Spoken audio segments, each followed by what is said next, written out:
that you haven't seen this in a while, and if you have, you probably really don't know the many ways that we can use this.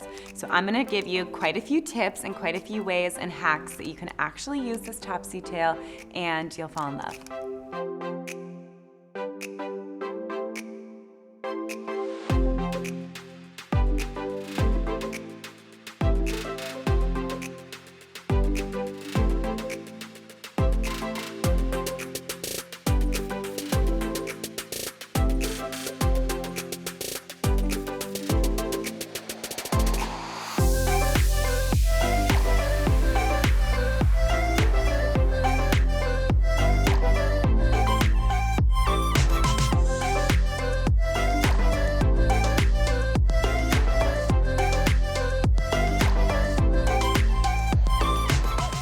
So hope you enjoyed those little hacks and tips and tricks.